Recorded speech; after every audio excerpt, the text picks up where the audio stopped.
For example, like if I wanted to practice being a better communicator with my spouse, 10,000 hours of yelling at you wouldn't make me an expert communicator. It'd make me an expert jerk. But like you have to learn the right skills, the right technique. Yeah. And then get practicing. Right? Yeah. It's about knowing those correct things and those things to invest in your marriage. This is Ryan and Michelle, and welcome to the Celebrate MarriageCast, where we hope to restore and reclaim godly marriages through honest and real conversations. Welcome to our show. Welcome to episode 138. Here we are. We're just cruising, Ryan. I love it. Yeah, absolutely. And we are so proud of you, our listeners, for making this investment in your relationship. We have a great show for you today. Yes. Ryan, as he does with many of our shows, Ryan wrote this, and you're calling it 10,000 hours. Yes. Michelle, but first of all here, we are 2 days past, but I feel like it's still worth mentioning. Happy Mother's Day to you. Thanks, Ryan. And happy Mother's Day to all the mothers that are listening. Yeah, happy Mother's Day. Happy belated Mother's Day. I hope you had a great weekend and felt celebrated. Yeah. If you are a mom or a mother figure in anyone's life. Absolutely. Yeah, thank you for that. So, absolutely, Michelle. Well, okay, Michelle, so there is a popular theory out there that was brought up by an author, Malcolm Gladwell, in his book Outliers. Basically, it's called the 10,000 hour theory. Okay. So basically that it states that someone needs at least 10,000 hours of intentional practice to have mastery in any subject. Oh, yeah, I've heard that. Yeah, so this theory's been applied to everything like sports, music, speaking, whatever. Sure. But today, we're going to apply this theory to marriage. All right, I've seen a drum roll. I was going to see if people could guess. Da-da, marriage. Yes. They already guessed. They knew it's a marriage podcast. Right. That's awesome, Ryan. So by the numbers, 1 hour per day would take you 27 years to be a master. Is that the word you used? Yeah. To be a master of something. Yeah. 1 hour a day, 27 years. Yeah. Okay. 3 hours a day would take you 9 years. Yeah. Simple maths. Yeah. 8 hours a day would take you over 3 years. Yeah. Yeah. So as I was thinking about this, Michelle, I've had this thought rolling around in my head for quite a while. That's your common writing style. Yeah. I'll ask Ryan. I mean, you guys, usually we record these on, what day is it, Wednesday? Yeah, oh my gosh, we're out of town on Monday for a DBA board meeting, and now my whole week is off, which is great because Friday will be here sooner, and that's exciting and great weekend. Yes. But usually I'm going to level with you guys. These are usually written Tuesday evenings for a Wednesday record, but it's been, as you like to say, percolating, rolling around. And I say percolating, you say rolling around in your brain. Yeah. So you, at any given time, you joke that you have like 2 or 3 episodes like rolling around in your brain. Yeah. I think of a coffee percolator. Yeah. Like the idea for me, it's like the idea is there. Yeah. When I write a show, it's something that happens. We've shared as real life happens. The idea kind of percolates, it boils, it brews. And then it's like, you know what? A show is born. Yeah. So it's not that they're the night before. That's when they're birthed on paper. There you go. But they're in the brain. Oh, yeah. I mean, at any given time, it's stuff's rolling around. It's like a walking podcast. Yeah, kind of. I love it. Okay, so you've been thinking about this. Yeah, I've been thinking about this, Michelle. And it really brought up 2 like really big questions for me. And I'll kind of preface this when I was thinking about this, and I was thinking about like kids, like maybe think about your kids or when you were a kid. Okay. And it was like, were you instantly good at something? Like, were you good at sports or band or art or reading?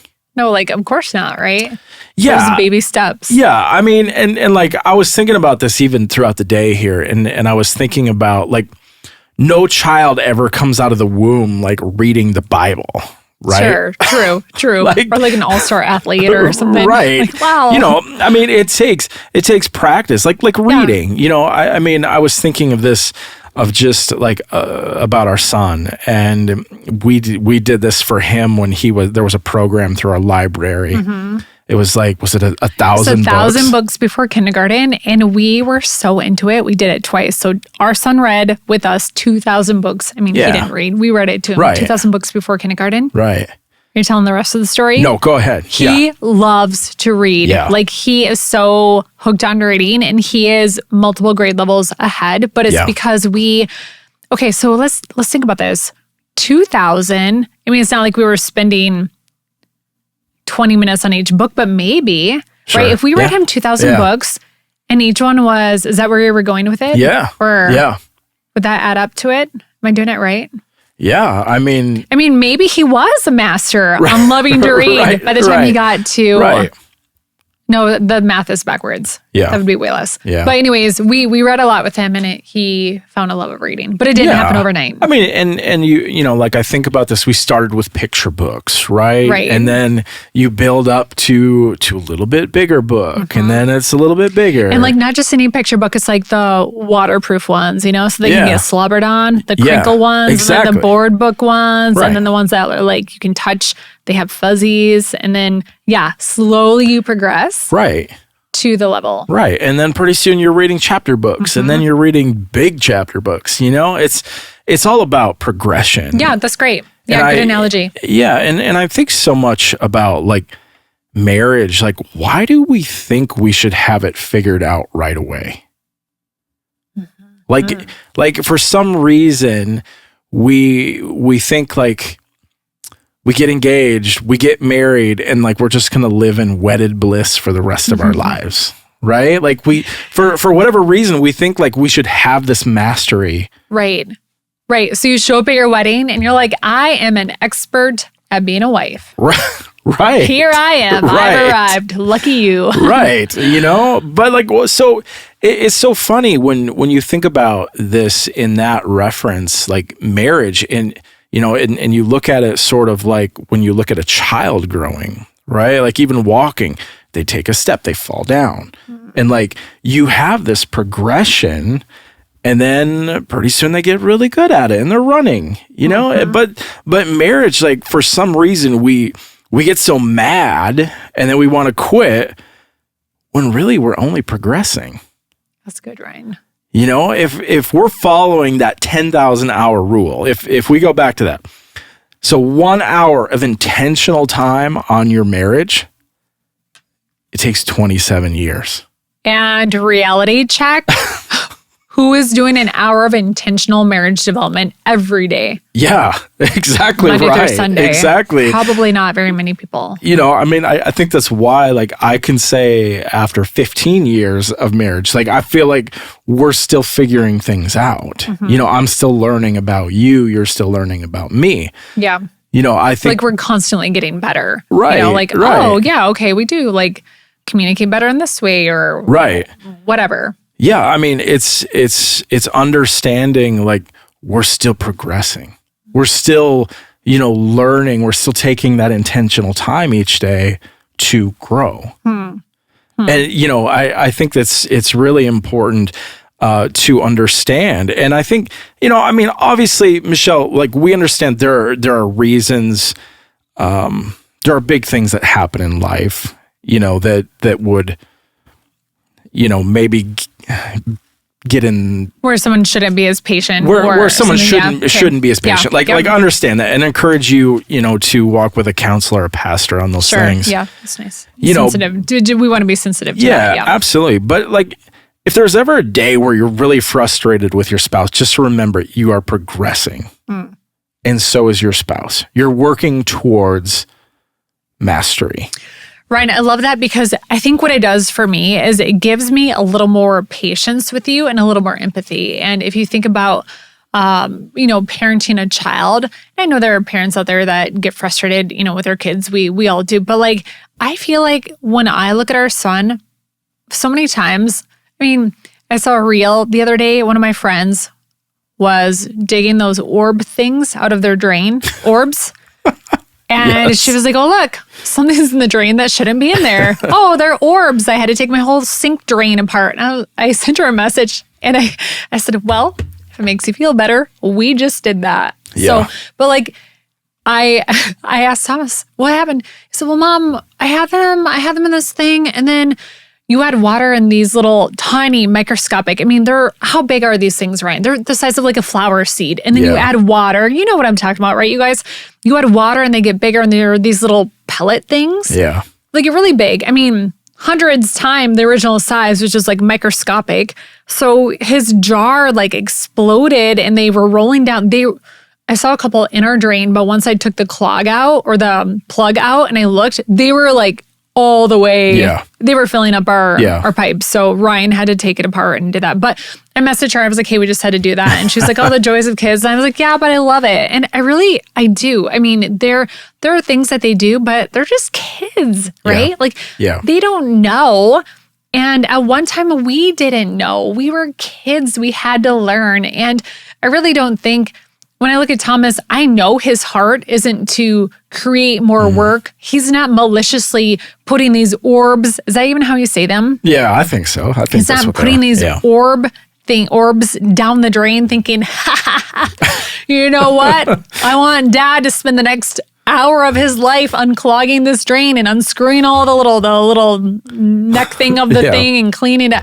Like, that's not what he was thinking. He wasn't thinking. He didn't know. He didn't realize. But now he knows. So if he had more, I think he got those as a birthday gift, he'd probably be more cautious, more careful. And I think everything that you just said is looking at your spouse with that same mentality of, we're still working on this. We're a work in progress. We'll always be a work in progress till we die. Like, I hope that you are continually a work in progress, right? Because we say so often that you're either dying or you're growing in your marriage. So I hope we're always growing. I hope we're always figuring things out. I hope we're always getting better.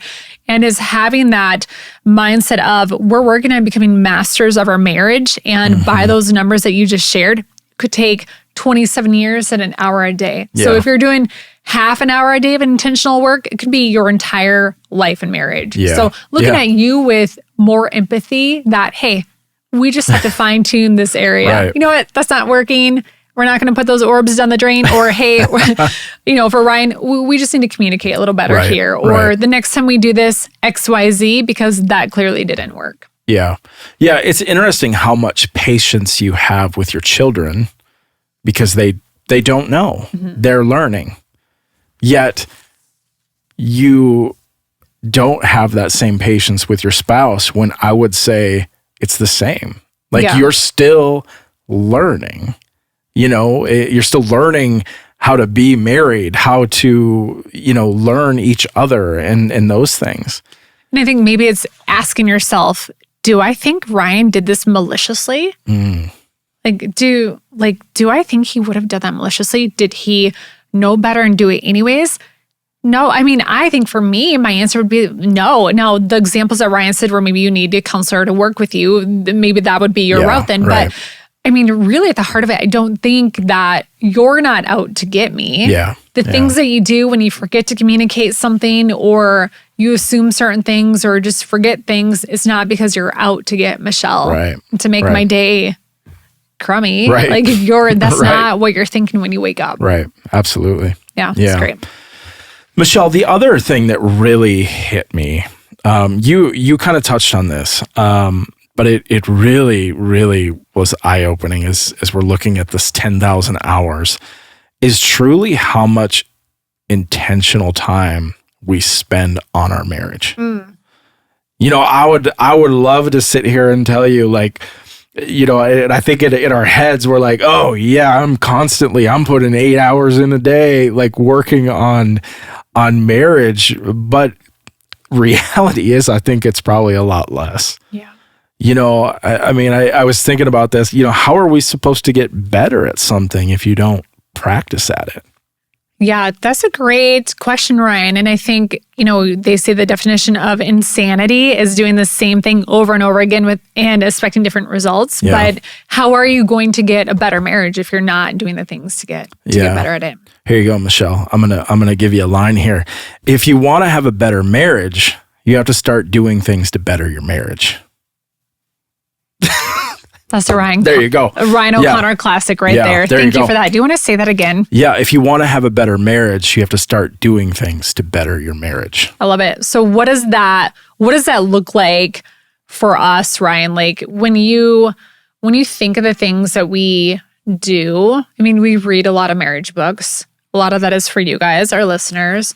But even before this, we were, attending marriage events. We're in a couples life group. We're attending church together. Each of us separately are in the Word every single day, which is making us better as a married couple. Yeah. I think we're both doing self-development on our own. It's like, I say this all the time, and it's kind of out of context. It is a statement about the economy, but a rising tide lifts all ships. And I think that when one spouse gets better, it does raise the water for the other spouse and the caliber of that marriage. So those are just things off the top of my head. We pray together.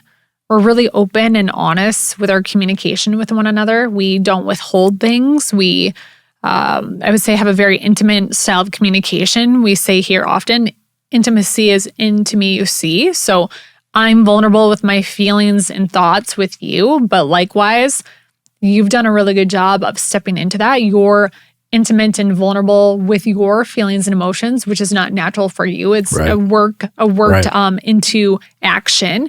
You are vulnerable with me, and that, those are all, to me, intentional things that we're doing to grow our marriage. We have dates. Just today, you drove more than we were actually together, but you drove 17 minutes downtown. I think we were in the restaurant for 25 minutes. Yeah. And then you drove how long back? Was it quicker going back? A little bit quicker. Yeah. Probably 15 minutes. Yeah. Okay. Yeah. Yeah. So, I mean, you drove longer than we were together, but it was an intentional effort to say, hey, you know what? It's a busy day. Work's kind of busy and stressful. Like, let's carve out this time together. Yeah. Mm-hmm. Yeah. I mean, I think Michelle, you hit it. I think it's intentional time together. And I think, we shared this, I don't know, a week or two ago too, about, how like we both agreed, like, okay, we gotta, like, we're not going to watch a show at night. Right. Like that's a weekend thing. Like we could watch a show. Right. Let's like actually talk and have communication. And, that's improving. That's improving. I'm smiling because last night you were like, man, we could watch a show. And then we didn't, you guys, we didn't. And we've been so good about this. Yeah. Fridays are for shows and no other days. Yeah. And we've been really disciplined. Yeah. Okay. So the great news about this is you're probably thinking, wow, I need to invest so much time into being a master of something of my marriage. But the great news is that you can control your timeline. So if you're an achiever like me, that's my number one Clifton strength, and it's a blessing and a curse. You might be thinking, I don't want to wait 27 years to be a master of my marriage, like an hour a day, 27 years. Well, I think it's important to note that you control that timeline, right? You can invest more. And also, it's important to note that this theory isn't about ultimate mastery. It's not just about that. It's also about maturity. So let's talk about that for a second. So the 10,000 hours is growing in your skills, but it's also growing in your maturity. So it's worth noting that it's important to practice using the correct skills. Yeah. So you're not just going to magically arrive at this mastery. You really have to practice that. It's like an apprenticeship or something, right? Like you have to be doing those credit hours to get to that level. Yeah. So it's mastering it and it's maturing in it through tactical practice and hands-on life. Yeah. Through living it, right? Yeah. Yeah, Michelle, I think that's so important to note, right? Like, for example, like if I wanted to practice being a better communicator with my spouse, 10,000 hours of yelling at you wouldn't make me an expert communicator.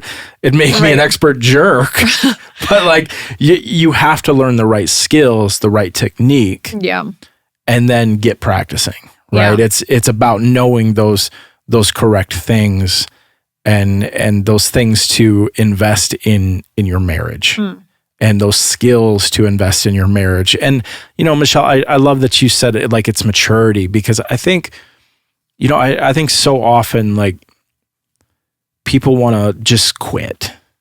And I think it's important to note like, and again, I understand there's reasons and those things. But I feel like as you put in more hours, like the reward gets to be so much richer, you know, and it's something because like we continually get to know each other better. And that translates to so many areas of life.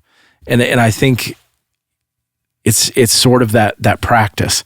And you put in the hours to get better at whatever, and then you know it's hitting that point where it's I'm not gonna say it's mastery, but it's you've learned it, and then that reward is so much sweeter.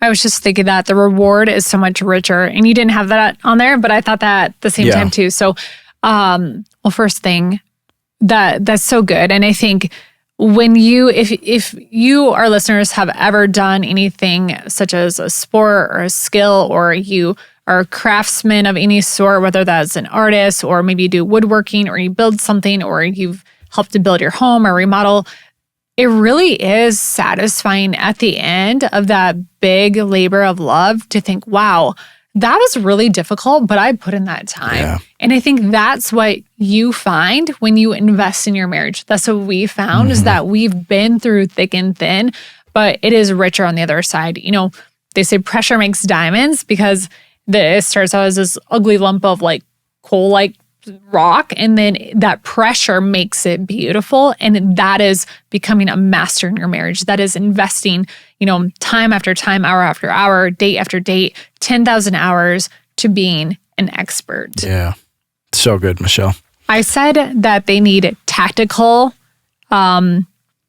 practice, but I don't think that's right, because I think tactical is like military. You need practical experience. So I do want to admit that you don't need tactical practice in your marriage. You need practical applications. So I'm going to just throw that in there. If anyone caught it and thought, does she know what she's talking about? Don't do tactical training in your marriage. I don't think that would be healthy for it. Ryan, great show. Any other closing thoughts? No, I mean, again, I think it's about intentional time. And I think that is the biggest thing that hopefully, you know, you, our listener, can understand is you don't have, like, it takes time to get the answer. It takes time to build mastery in anything that you do. And marriage is no different. Yeah. Like, if you got married yesterday, like, get that out of your head that it's going, like, that everything is perfect and that it's going to be perfect for the rest of your life. Like, it takes time, it takes attention to build that mastery. Yeah, and we're saying that as a couple that's been married for almost 15 years, and we've gone through a lot of stuff. So it takes time. And it's so worth it. Yeah, it keeps getting better. Yeah. Yeah. Ryan, we don't have a mystery question, but you did write a question for us. I did. I'm going to say it. Patrick, cue the song. The mystery question. All right. Michelle, here is the mystery question that I came up with, so it's not necessarily not really a mystery. It's a mystery to me. I don't know what it is. What is a skill that you would like to master other than marriage? Oh, other than marriage? Yeah. Okay, so not within our relationship. Right. Oh. Yeah. I see people doing home remodel projects, building their own decks and making shelves and things. Yeah. Okay, is a question that you'd like to know or that you would like to know? I'd like to know it, but I don't actually want to do the work to get there. So I don't know that that's a fair answer, because I think I would rather just pay someone to do those things. So that's probably not a great answer.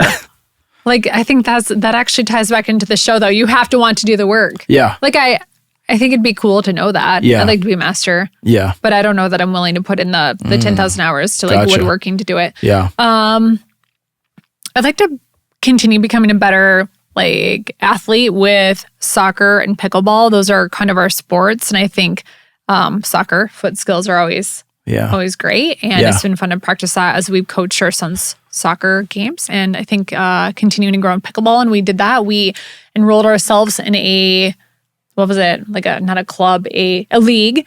And that really forced us to get better and grow. That's true. Yeah, I think that'd be great. Those are goals for me. There you go. What about you? I would love to learn two things. I have two. Okay. I had multiple. Yeah, I would love to become fluent in a second language. Okay. That's one. Other than German, which you started. I know a little bit of German, which is super not practical. Okay. I don't know why I thought it would be. Well, maybe someday we'll take a trip to Germany.